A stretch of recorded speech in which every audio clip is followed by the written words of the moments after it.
Ángeles, buen día. Buen día, y estamos dando los buenos días a toda la audiencia, por supuesto, y a nuestro invitado a esta hora, el profesor Jorge Mahfoud, que ustedes conocen, que es uruguayo, vive, trabaja en Estados Unidos y ayuda mucho en todo lo que es el pensamiento y el posicionamiento sobre los temas internacionales, pero en particular hoy lo estamos llamando por el tema Medio Oriente. Lo primero es saludarlo. Jorge, buen día y bienvenido. Buen día, Ángeles. Buen día, Emiliano. ¿Qué tal? ¿Cómo están por ahí? Muy bien, con mucho frío por acá ya, Jorge, te contamos. Y queríamos, antes de entrar en el tema Medio Oriente, en el tema del pueblo palestino concretamente, preguntarte por Estados Unidos, ¿qué ha pasado con esto de los aranceles? Se dice que se ha moderado Donald Trump con el tema. ¿Cómo lo está usando el tema? Se ha moderado. Ha usado esa política desde muchos años, la política de imprevisibilidad, de incerteza, para presionar, etcétera.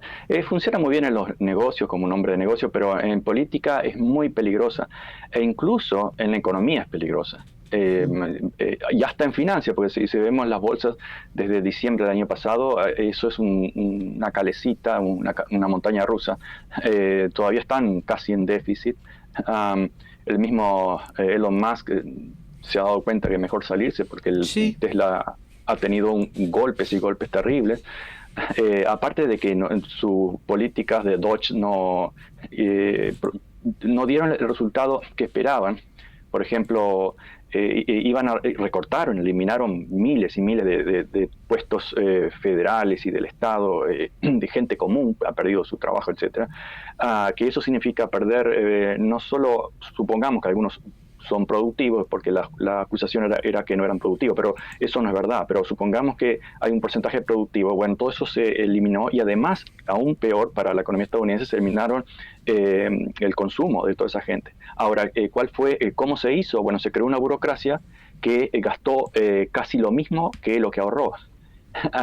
Es absurdo por todos lados. Y ahora Elon Musk renuncia, como lavándose las manos.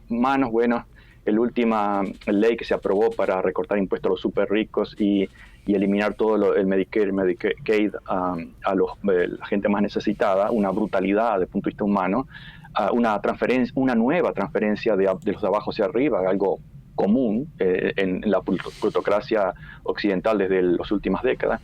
Y en cuanto a las tarifas, bueno, ya hablamos de esto en un programa de televisión hace unos días, pero además lo resumí en un artículo que supongo que, bueno, yo lo publiqué en mi página online el mes pasado, pero supongo que saldrán algunos diarios en estas semanas. Creo que nos está haciendo la pregunta adecuada de qué hay detrás de esta locura de tarifas. Sí. Ya sabemos que desde el punto de vista histórico nunca funcionó.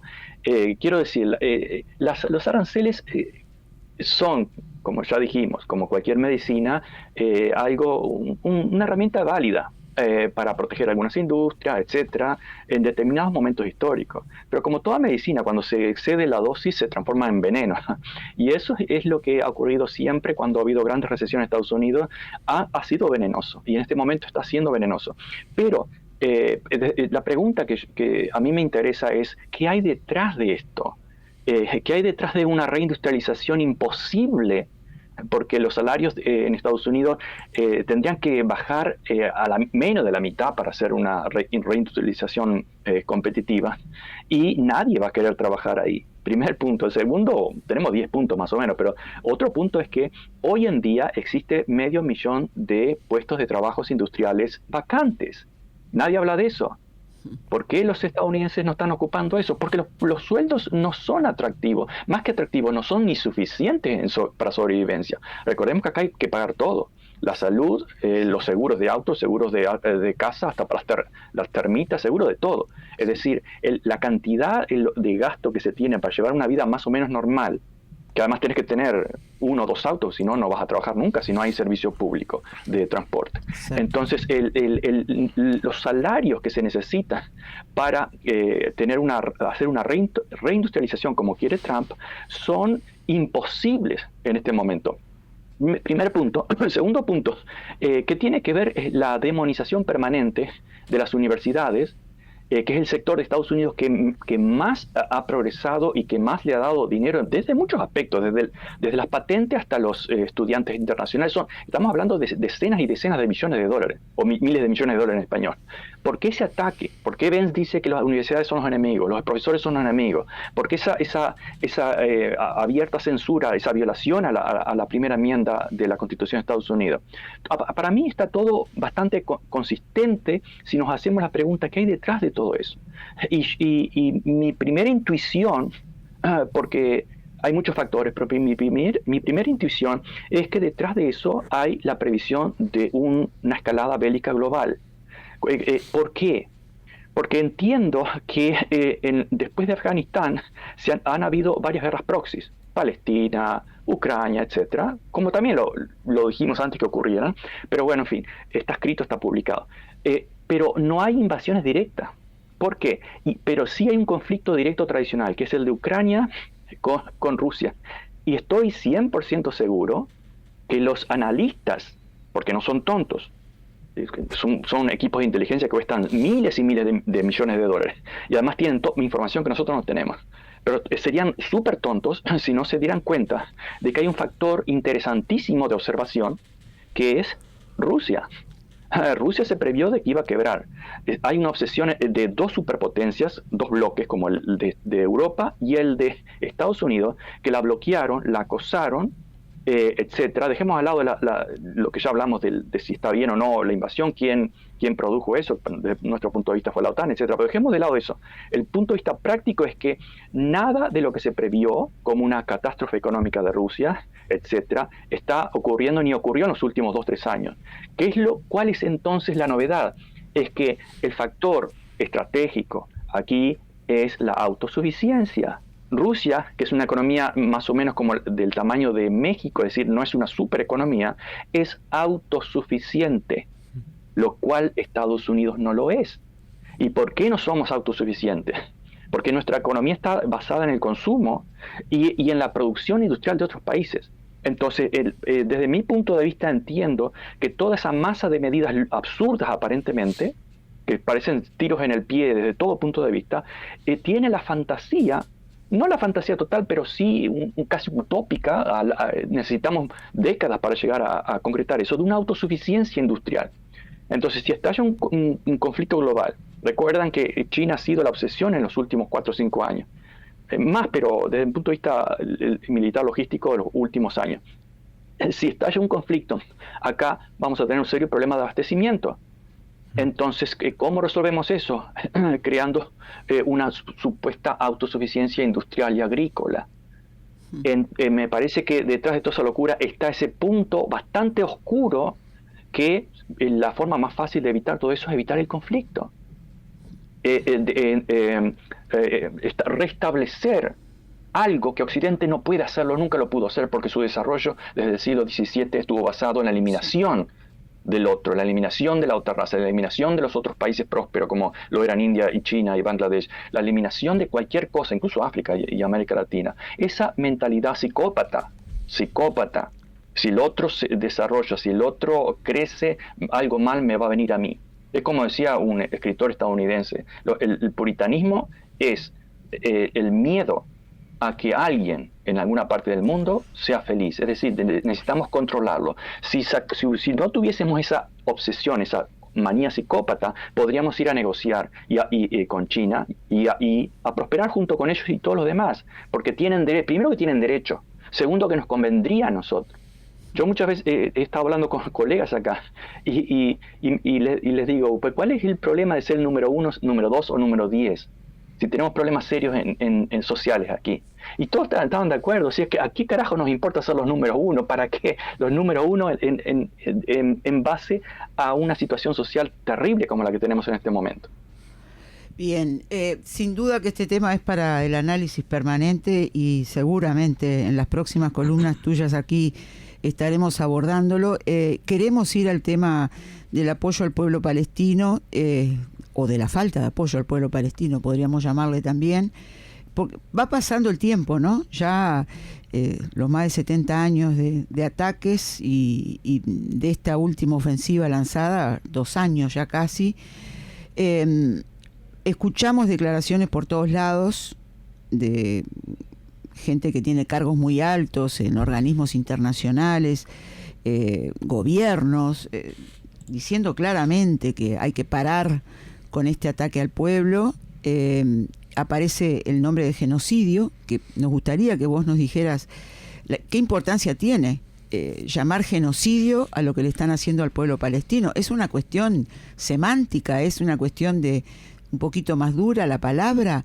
¿O por qué hay que decirle genocidio? Me parece que es una importancia relativa.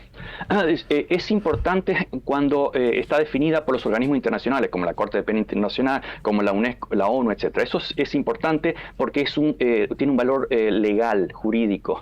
En el caso de Uruguay no es tan importante desde el punto de vista legal, pero sí desde un punto de vista moral.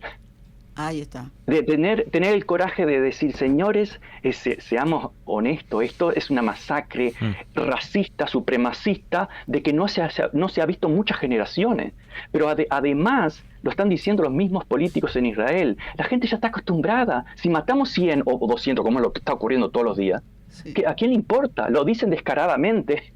Y después, como decía Norman Finkelstein, son lágrimas de cocodrilo. ¿Recuerdan el cocodrilo cuando está matando a su víctima, que las quijadas aprietan los glándulas lagrimales y llora? Es eso, es llorar, ponerse de víctima, como muchos israelíes honestos lo han declarado, y periodistas muy preparados. No conocemos imperios y ocupantes que en la historia que se hayan declarado víctimas.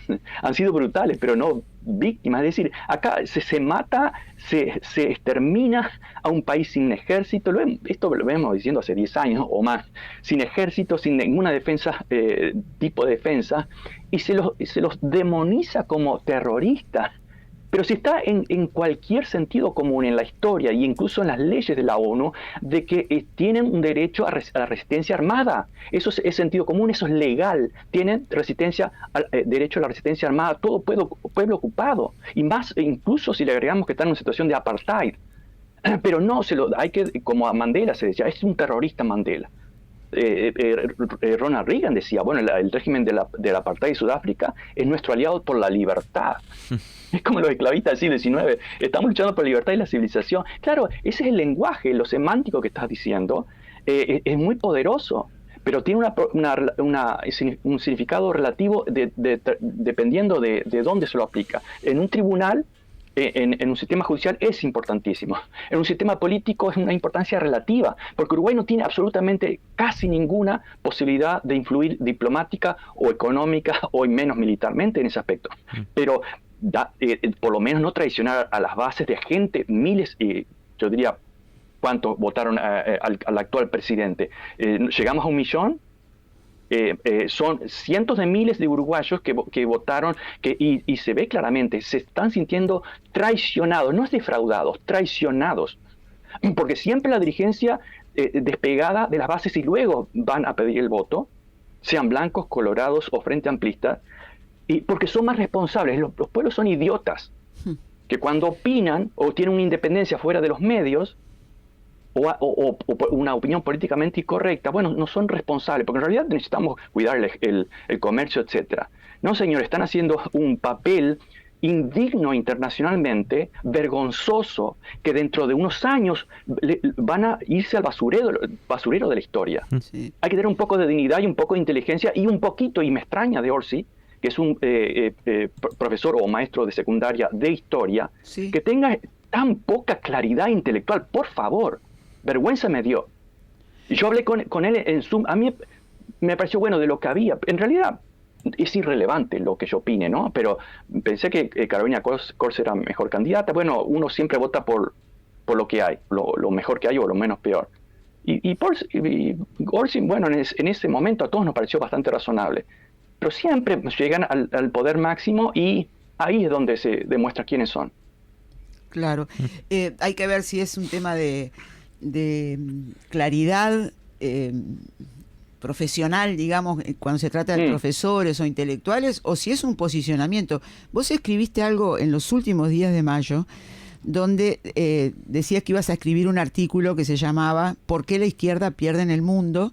Pero decidí tomarme un descanso, decís. La respuesta es muy simple. La izquierda pierde porque cuando no pierde, anda haciéndole los deberes a la derecha, a los poderosos, a los dueños de casi todo, traicionando a las clases trabajadoras, traicionando a los supuestos pueblos inmaduros en nombre de una pretendida responsabilidad que es varias veces peor que perder una elección. Ahí hay un posicionamiento. Estás diciendo que hay un posicionamiento.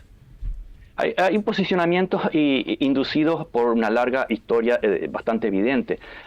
Ocurrió y ocurre aquí en Estados Unidos con los demócratas, sí. Totalmente vendido haciendo buena letra con las políticas de la derecha. Ocurrió en Argentina haciendo buena letra para ser votados, para ser considerados responsables, para no ser castigados con bloqueos, para no perder créditos. Es toda una masa de relaciones de poder que van escribiendo un libreto, y pasó en España con el PSOE, y así podríamos seguir en todos lados. Es decir, la izquierda cobarde que traiciona, no solamente traiciona a los principios históricos de la izquierda, que es la lucha por los de abajo, la lucha por los que no tienen poder, la lucha por los que no tienen capitales financieros para presionar internacional y domésticamente, la lucha por los que no tienen las armas. Supuestamente son algunos de los principios básicos de la izquierda ilustrada, por lo menos.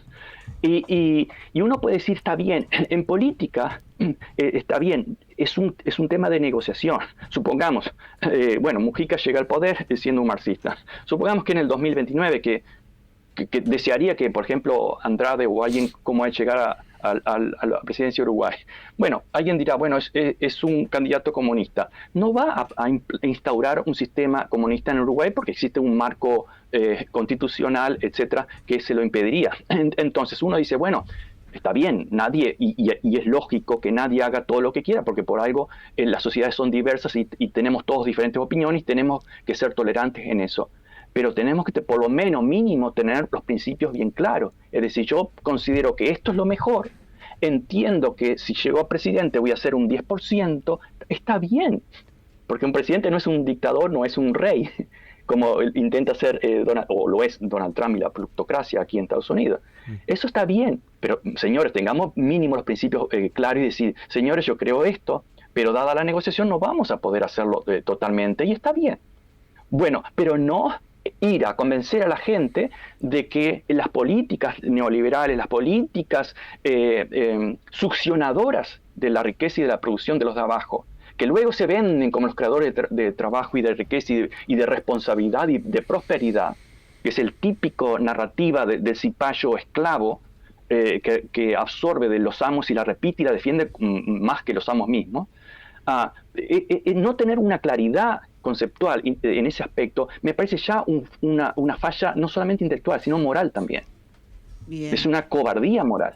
Te digo que llegó un mensaje de la profesora Ángela Pereira desde el departamento de 33 que dice: buenos días y gracias, Jorge Mahfoud, por tu claridad y contundencia. Da la impresión de que los profesores de historia estamos pintados en temas internacionales, y entre paréntesis pone los que somos críticos. Seguimos conversando con el profesor Jorge Mahfoud desde Estados Unidos, que nos está acercando un análisis, si se quiere, unas valoraciones de dentro del contexto internacional, las distintas reacciones que hay ante lo que está sucediendo en Gaza, también las reacciones que hay desde el gobierno uruguayo.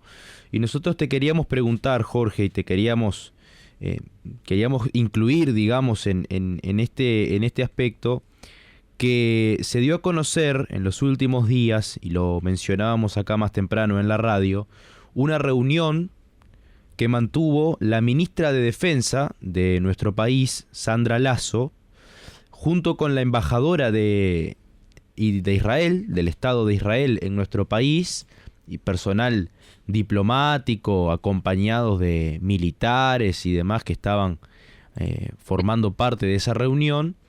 Y la Embajada de Israel destacó ese encuentro como un encuentro muy importante, en el que se consolidan los buenos vínculos que hay entre Uruguay e Israel, y que bueno, que también es un mensaje que se da, ¿no? No es digamos, un hecho aislado que esto ocurra en este contexto y teniendo en cuenta lo que está haciendo Israel en Gaza hace ya muchos meses y muchísimos años, pero con la intensificación que ha tenido en los últimos meses. No sé si tú tuviste oportunidad de conocer de esa reunión que ocurrió y qué valoración podés hacer de este hecho. Sí, la vi, leí algo, me pareció simplemente una burla, pero una burla de la cual estamos muy acostumbrados. Obviamente Israel es una superpotencia en Medio Oriente, obviamente que recibe miles y miles de millones de dólares gratis y todos los que quiera de Estados Unidos, porque los congresistas de Estados Unidos tienen la bandera de Israel en sus puertas, muchos. Es decir, sin duda que es muy atractivo desde el punto de vista económico, tecnológico, etcétera. Es muy atractivo. Desde el punto de vista estratégico, no tiene ningún sentido. Ahí tendría que estar el gobierno o los representantes del gobierno de Brasil, o incluso de Argentina, que tiene una ideología bastante diferente aparentemente a la del gobierno, no desde el punto de vista económico, como dijimos, pero sí político. Es decir, militares o representantes de defensa, entre comillas, esa maldita palabra defensa, como decía Eduardo Galeano, nunca nadie se llama Ministerio de Ataque. Sería más lógico que tuvieran reuniones de ese tipo, tan promocionadas, tan estrechas con países de la región. Si es que tenemos alguna posibilidad de alguna defensa militar, pero bueno, en este momento existe un ejército y por lo tanto tendrían que haber relaciones con países de la región. Incluso con países de toda Sudamérica, diría yo. Ya hablamos de esto, de la unión de América Latina es fundamental para tener un mínimo de desarrollo, porque los países latinoamericanos fueron creados por la división y si no superan ese trauma y esa práctica, nunca vamos a llegar a ningún tipo de desarrollo. Entonces, ahí deberían estar y esas reuniones se deberían promocionar y luego discutiríamos qué es lo que se discute. Pero empecemos por ahí. ¿Qué tiene que ver un país de Medio Oriente? ¿Por qué no Jordania? ¿Por qué no Arabia Saudita, que es otra dictadura? Alguien puede decir, no, pero lo que pasa es que Israel es una democracia. ¿Es como un apartheid, una democracia? Es lo mismo que durante la época de la esclavitud también Estados Unidos se llamaba democracia. Después que se elimina la esclavitud, aparece las leyes de Jim Crow, que era un apartheid también. Y también se llamó la gran ejemplo de democracia. Eso es muy discutible, pero ¿por qué no cualquier otro país haciendo participando en ese tipo de reuniones? Porque hay fortísimos intereses y el Mossad es muy fuerte, e incluso hasta la gente de la CIA se queja del Mossad, de que les pasa información a ellos y ellos le pasan basura. Hay documentos desclasificados. Están en Argentina, los intereses israelíes están en Argentina, sobre todo en el sur de Argentina. ¿Cómo se iban a perder el histórico la otra orilla del Río de la Plata? Que por algo nace por la intervención de Gran Bretaña, por un problema geopolítico y comercial. Eso es lo único que se me ocurre. Me parece, bueno, es algo previsible. Estamos acostumbrados a ese absurdo. Sí, Jorge, yo te quería preguntar o acercar, digamos, para agregar elementos, ¿no? a esto, porque Orsi, dentro de las declaraciones que dio últimamente, han habido varias respecto a este tema, no precisamente porque él quiera salir a hablar, sino porque los periodistas se lo preguntan en las ruedas de prensa y demás. Orsi no puede hablar, por eso dice que quiere hacer, pero ¿hacer qué? Sí, uno de los conceptos que los periodistas mismos le han preguntado, y ni siquiera los periodistas de Radio Centenario, digamos, que uno podría decir, bueno, quieren meter este tema alguno podría acusar de eso, porque el gobierno también se sigue identificando con la izquierda, ¿no? Se autoidentifica con el concepto de izquierda. Y bueno, cuando le preguntaban sobre eso a Orsi, él decía que no lo van a correr por izquierda con este tema de Palestina, que como dejando por fuera, digamos, ¿no? Que no se trata de izquierda o de derecha, hablando de guerra, hablando de que lo que él quiere es que haya paz y que se termine la guerra. Pero ahí hay varios conceptos, ¿no? Uno es el concepto de izquierda, que él trata de dejarlo de lado, y por otro lado también hablar de guerra en una situación como esta, que en realidad ni del punto de vista, vos mencionabas hoy, ¿no? Que está el aspecto jurídico y el aspecto ético, digamos, en ninguno de los dos, desde ninguna de las dos perspectivas se puede hablar de guerra en una situación así, ¿no? No, ¿cómo vamos a hablar de guerra si solo un gobierno tiene ejército? Exacto. Y además, primero, el ejército más poderoso de la región, el ejército más subvencionado de las potencias noroccidentales, y además con licencia para matar. Porque hasta Estados Unidos llega a hacer una masacre en Venezuela y hay un lío internacional. No, acá está bien. Porque además no son seres humanos los palestinos, según los propios gobernantes israelíes. Orsi te está usando clichés para no expresar ningún pensamiento. Yo no sé cuál es el pensamiento. Ahora, lo de izquierda y derecha es otro cliché. No, ya no existen izquierda y derecha. Siempre, es una forma de entender el espectro político. Yo prefiero hablar de los de arriba y los de abajo. Siempre he preferido hablar los de arriba y los de abajo. ¿Qué pasa? Que los de abajo generalmente están representados por la ideología de la izquierda y los de arriba por la plutocracia o la ideología de la derecha, donde la clase esclavista sabe lo que hacer y los esclavos deben obedecer, porque si no el mundo se va al diablo y al caos y a la violencia, como decían los esclavistas. Vos decís lucha de clases. Ordenamiento. Decís lucha de clases. Claro, pero por supuesto que hay una lucha de clases, pero si lo decís sonás muy marxista y eso está demonizado, no puedes decirlo. Existe una lucha de clases donde los gremios de los millonarios se organizan perfectamente y cuando no les gusta algo que hace cualquier país, desde Wall Street, organizan huelga de capitales. Y una huelga de capitales es sacar los capitales de un país, destruir la economía y mantener a todo el mundo nervioso, asustado. Eso es lucha de clases incluso nacional e internacional. Alguien que diga lo opuesto, o porque quiere la violencia está instaurada, o porque quiere realizar la lucha de clase. La lucha de clase es de facto existente.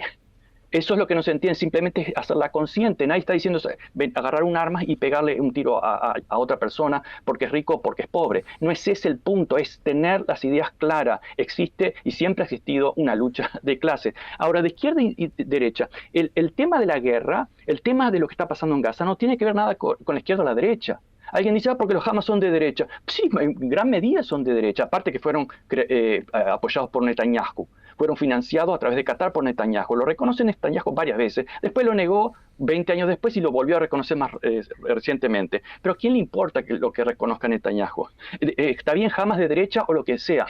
Muchos palestinos son de izquierda. Y hay judíos israelíes de izquierda, obviamente. De hecho, la izquierda internacional, fuera de lo que era antes de fundarse Israel, siempre ha tenido un componente del judaísmo o de judíos intelectuales, empezando por Marx y muchos otros. Pero esto no es un tema de izquierda o derecha, no es que te corro por la izquierda o te corro por la derecha, es un tema moral, es un tema ético. Todos tenemos, yo no sé ustedes, estoy seguro que sí, pero en mi caso, yo vengo de una familia de derecha y de izquierda al mismo tiempo y de extremas. Yo tengo amigos acá en Estados Unidos que son católicos, que son protestantes, que son conservadores, que son izquierdistas, etcétera, de la izquierda extrema y no de la derecha extrema. Aquí hago la aclaración, menos nazis. ¿Por qué menos nazis? Porque el tema no es un tema ideológico, es un tema moral. Si alguien, y tengo muchos amigos comunistas que dicen el objetivo es que la igualdad, la libertad para todos, etc. Yo coincido, es un tema ético, moral. Estoy de acuerdo con ese punto de vista. Estoy de acuerdo incluso con los conservadores que dicen, bueno, mi objetivo es el bien para todo el mundo por igual. Estoy de acuerdo, no voy a dejar de ser tu amigo por tener esa diferencia política o ideológica. El problema es cuando ya usamos un tema moral, a ver si el gobierno se entiende, moral, no ideológico. Acá no es de correr de izquierda o derecha. Y el tema moral es que estamos apoyando un genocidio, una masacre obscena, una hambruna, una demonización, como no se ha visto en los últimos 50, 60 años. Tal vez en Vietnam o en Corea se vio cosas tan horribles y tan racistas, pero con la diferencia de que la visibilidad era 1000 veces menor que actualmente. Por lo tanto, nuestra responsabilidad moral es 1000 veces mayor.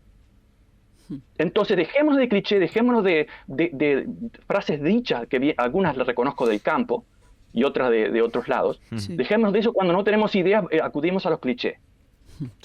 Exacto. Sí, es algo que también, digamos, mucha gente está molesta por eso, y en las bases del Frente Amplio, ¿no? Se ve un malestar importante con el gobierno por esto de apostar a una supuesta neutralidad en este tema, ¿no?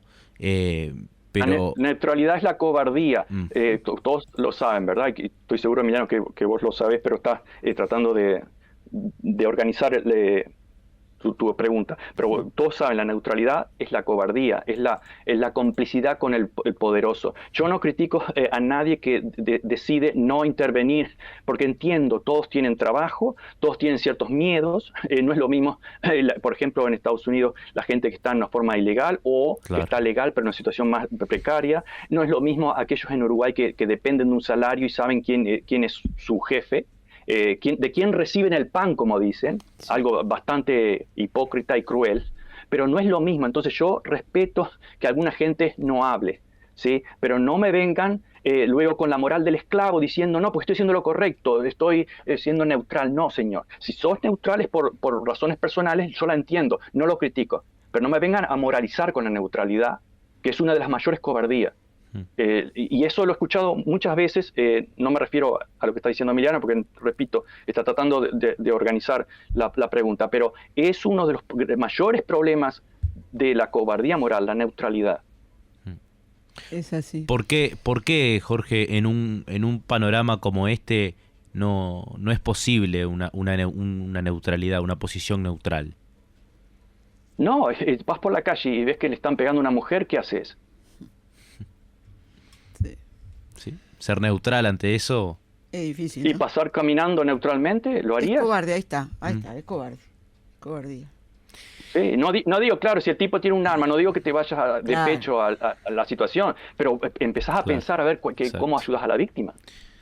Después de ver las cosas que vimos ayer, para ir a lo último, ¿no? Europa, las manifestaciones multitudinarias en las canchas de fútbol, las banderas, las manifestaciones de judíos en Estados Unidos, todos reclamando, ¿no? En contra del genocidio. Sí, sí. Uno se pregunta, ¿qué falta? ¿Qué hay que hacer ahora? ¿Cuándo va Sí. a parar esto? Sí, buen punto, y sobre todo para terminar, buen punto. Todos tenemos, y yo tengo acá importantísimos, valiosísimos desde hace décadas, judíos activistas en favor de Palestina. Ahora, ¿qué pasa? Hace más o menos 3 o 4 años, sobre todo con este conflicto, lo hemos dicho, hay una narrativa que se está quebrando, que se está destruyendo, y una de ellas basada en el idioléxico antisemita. En el pasado, decir que alguien era antisemita era una condena de muerte cívica. Hoy ya se lo está tomando para la burla, porque es una burla. Sí. Decir que alguien critica a Israel es antisemita. Decir que alguien está en contra de la matanza de niños, y no estás hablando 1.000, sino 50.000 palestinos, pero además esos son números que están registrados, porque todos saben, y los expertos saben, que hay que multiplicar eso de los anónimos bajo tierra, sin contar los mutilados, los traumados y los que van a morir todavía por hambre y otras enfermedades prevenibles. Son cientos de miles. Entonces, ¿ser antisemita? ¿Estar en contra de esa barbaridad? Esa narrativa se ha quebrado. Y se está quebrando, y cada vez se está tomando con el menos miedo del que se tenía. Y me parece que eso es justo. Pongamos las cosas en su lugar. Cualquiera de los periodistas ahí pro genocidio, que ustedes conocen, que dice que en Palestina no hay niños inocentes, ¿sí? Aquellos que no somos judíos, yo quiero que podríamos hacernos un análisis de ADN, a ver quién es más semita, ¿sí? Y déjennos de mentir de una vez por todas. Para apoyar un crimen, porque si dijera, bueno, nos están mintiendo para sacarnos algún dinero o para hacer buenos negocios, por ahí incluso hasta lo tolero. Pero estamos hablando de genocidio, de matanza, de deshumanización. Entonces, para redondear, lo que ocurre, que esa narrativa está quebrada, de ese miedo se está erosionando, que dentro de unos años muchos, como actualmente en el gobierno o en la oposición, van a estar escondidos de la historia, cuando la historia empieza a pasar línea, como ocurrió anteriormente con los nazis. Sí. ¿Sí? Recordemos que incluso el sionismo boicoteó, destruyó el boicot que tenían otros judíos contra el Hitler, haciendo acuerdo con Hitler durante muchos años. Y todos conocen el acuerdo Gabar. Sí. Para llevar gente, limpiar a Alemania de judíos y llevar, como decía Chomsky, me dijo en el MIT, un buen material, es decir, judíos jóvenes y bonitos y lo que sea, inteligentes a Israel. Eso se está quebrando, ¿sí? ¿Y cuál sería una de las posibilidades de cambio? Porque vemos que la política no reacciona, ni en Estados Unidos, ni en Europa. Bueno, hay algunos políticos en Europa que están reaccionando, algunos en Estados Unidos, pero es una minoría, sí. Y sobre todo aquellos que no están electos o en cargos muy importantes. ¿Cuál sería el cambio? Que en las elecciones parlamentarias próximas empiece a cambiar en distintos países aquellos que apoyan a este genocidio y dejen ser electos. Ahí podríamos empezar a tener el inicio de un cambio bastante considerable. Claro, obviamente los muertos no van a revivir. Está claro. Jorge, tenemos que ir cerrando por acá, pero nosotros queremos agradecerte mucho. La audiencia también está agradeciendo. Recién veíamos que entre los mensajes hay uno desde Barcelona, Beatriz desde Barcelona, que estaba agradeciendo tu participación. Dice, llegué a casa, conecté la 36 en vivo. Es de agradecer la intervención del profesor Jorge Mahfoud. Así que el agradecimiento va de parte de todos nosotros y conversamos pronto otra vez. Sí, siempre que se pueda, y para mí es un gusto conversar, aunque siempre nos convocan temas desagradables, pero bueno. Por ahora sí. No nos vamos a esconder. Te mandamos un abrazo grande. Igual para ustedes y chau, para todos los que escuchan. Chau, chau.